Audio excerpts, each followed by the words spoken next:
Assalamu alaikum, dear aspirants. As yesterday we started lecture series on Indian polity and governance. I keep these lectures short to avoid boredom. So this is lecture number 2. In this lecture we will cover the topics Pitt's India Act of 1784, Act of 1786, Charter Act of 1793 and Charter Act of 1813. Before these acts, yesterday we talked about Regulating Act 1773. Regulating Act 1773 and Act of Settlement, that's also known as Amending Act of 1781. Today we will cover Pitt's India Act of 1784 and rest of these acts. So let's move to the very first act of today, that's Pitt's India Act of 1784. It was next important act after Amending Act of 1781. Introduced in the Indian Parliament by the then Prime Minister William Pitt, that's why it's also known as Pitt's Act. It's known as Pitt's Act. What were its features? It distinguished between the commercial and political functions of the company. So the company's functions were divided into two, political and commercial. Allowed court of directors to manage commercial affairs. So commercial affairs were managed by the court of directors and political affairs were managed by the board of control.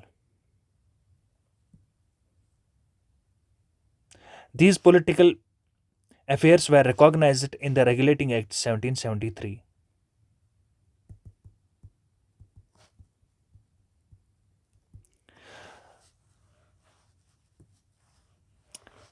So, in this way, it established a system of double government. When the political and commercial affairs of the company were separated, so this ensured the way for system of double government.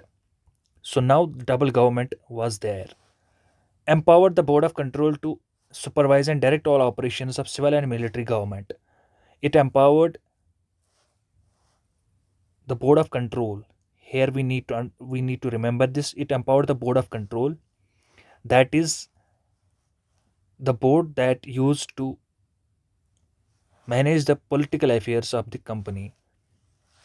It empowered it to supervise and direct all operations of the civil and military government or revenues of the British possessions in India. Whatever revenues they were collecting from the British possessions in India, so it allows the board of control to do it. The act was significant for two reasons, दो regions के लिए इसकी अहमियत थी इस act की. एक, जो भी ब्रिटिश की पोजीशंस इंडिया, पहली बार इनको ब्रिटिश पोजीशंस, जो भी कंपनी की पोजीशंस थी, जो भी कंपनी ने एनेक्स किए थे right from the Bengal, Bihar and Orissa to Awadh, जो भी इसने टेरिटरीज एनेक्स की थी, इनको पहली बार ब्रिटिश पोजीशंस कहा गया इंडिया में. इंडिया में जो ब्रिटिश पोजीशंस अब बनी, ब्रिटिश गवर्नमेंट को सुप्रीम कंट्रोल दिया गया था कंपनी के जो भी अफेयर्स थे या इसकी एडमिनिस्ट्रेशन थी इंडिया में, उसको संभालने के लिए. सो पहली बार ब्रिटिश गवर्नमेंट को सुप्रीम कंट्रोल दिया गया कंपनीज अफेयर्स के and it's administration in India. That is, the company's affairs were no longer its own. These affairs were now the British government's affairs. Then came the Act of 1786. It was also a sort of amendment, kind of an amendment, to Pitt's India Act.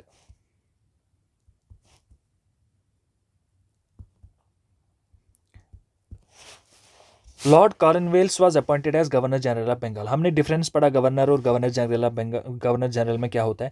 जब Lord Cornwallis when he was appointed the governor of Bengal, when he was given this post, he placed two conditions, two demands to accept this post. What were those two demands? That he should be given the power to override the decision of his council in special cases. The council which was there, the executive council of 4 members, which was there to assist him,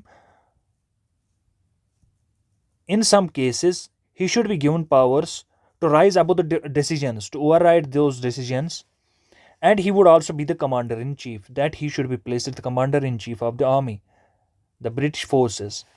Accordingly, ये दोनों conditions उसकी accept की गई. The Act of 1786 was enacted to make room for these two conditions, to make both these provisions. So this was, in that way, it was kind of an amendment to Pitt's India Act.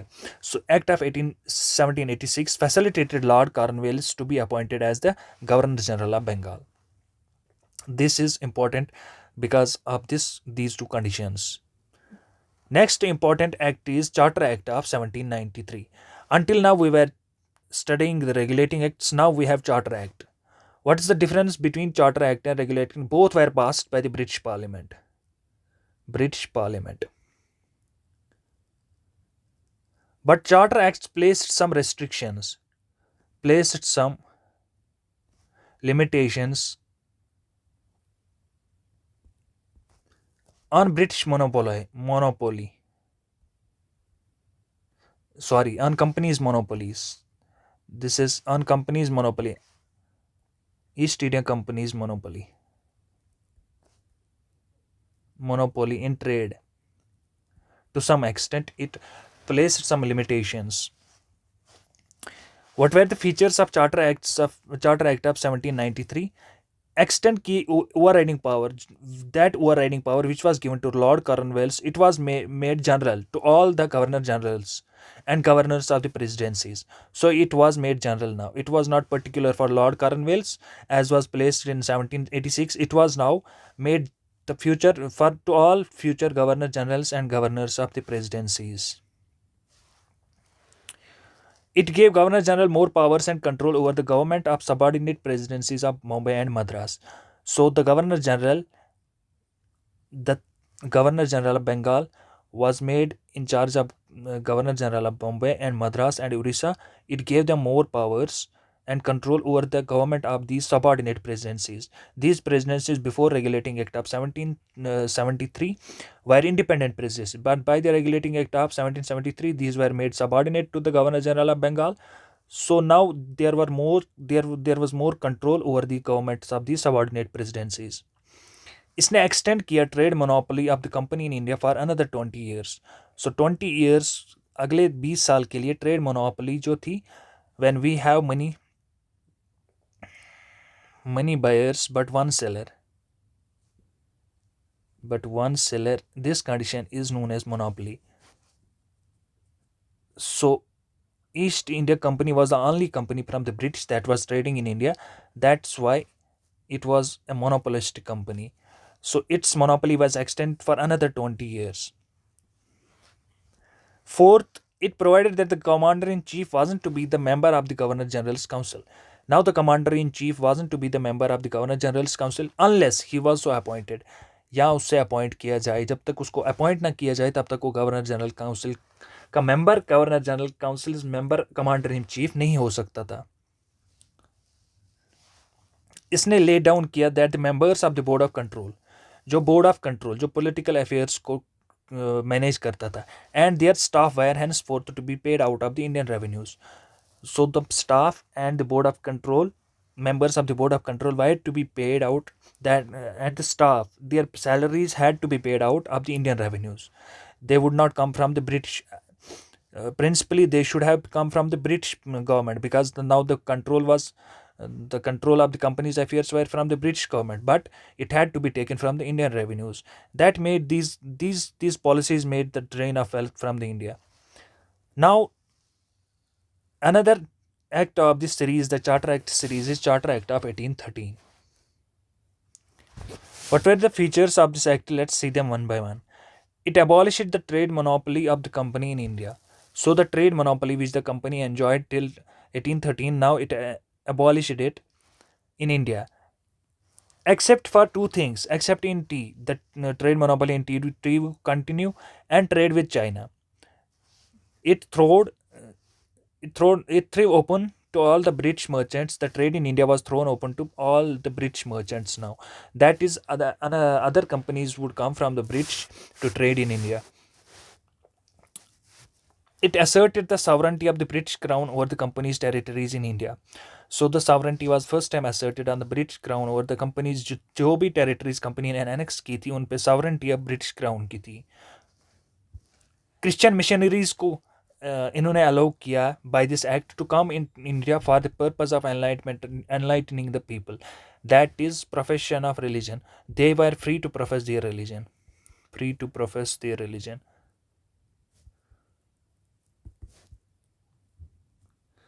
By these missionaries, they established churches, they established schools that we see even today in our localities. It provided for the spread of Western education. This act, by the features of this act 1813, Charter Act of 1813, Western education was also spread among the inhabitants of British territories in India.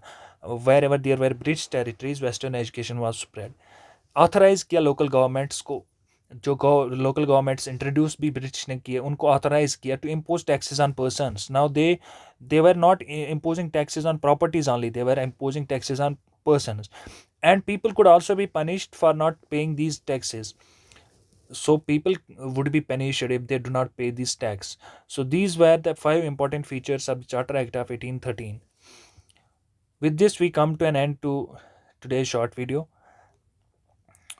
Stay connected for more videos on other acts that are remaining in this series.